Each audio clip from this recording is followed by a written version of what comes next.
بسم اللہ الرحمن الرحیم۔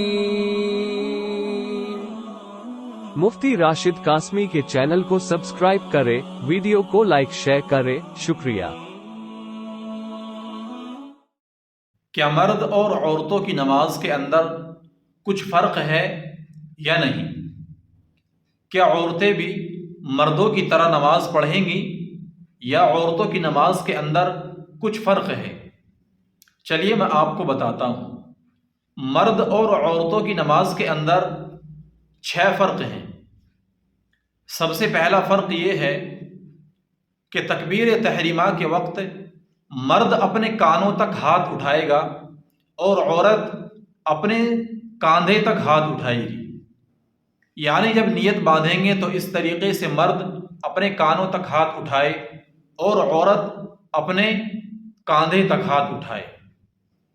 دوسرا فرق یہ ہے کہ مرد اپنی ناف کے نیچے، اپنی ٹونڈی کے نیچے نیت باندھے اور عورت اپنے سینے کے اوپر اس طرح ہاتھ رکھے کہ دائیں ہاتھ کی ہتھیلی بائیں ہاتھ کی ہتھیلی کی پشت پر ہو، چھوٹی انگلی اور انگوٹھے سے حلقہ بنائے رکھے۔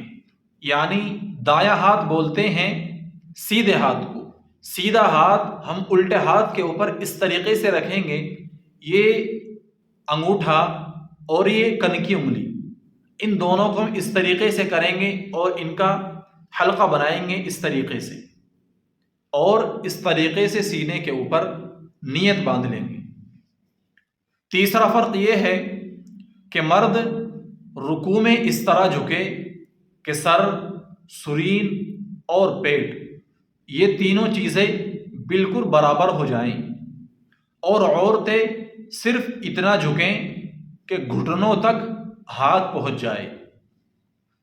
چوتھا فرق یہ ہے کہ مرد رکوع میں اپنے پہلوؤں کو بازو سے بالکل الگ رکھیں اور کھل کر رکوع کرے، برخلاف عورت کے۔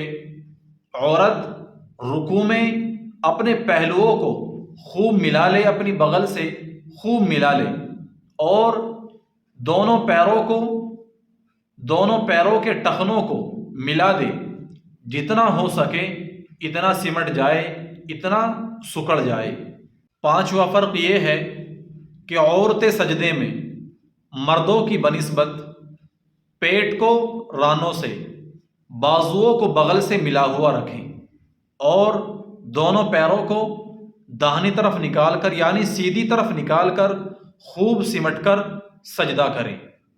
چھٹا فرق یہ ہے کہ عورتیں قاعدے میں اپنے دونوں پیروں کو سیدھی طرف کو نکال کر بائیں سرین کے حصے پر بیٹھیں، یعنی سرین کے 2 حصے ہیں، ایک سیدھے پیر کی طرف، ایک الٹے پیر کی طرف۔ جو الٹے پیر کی طرف والا حصہ ہے اس والے حصے پر بیٹھیں۔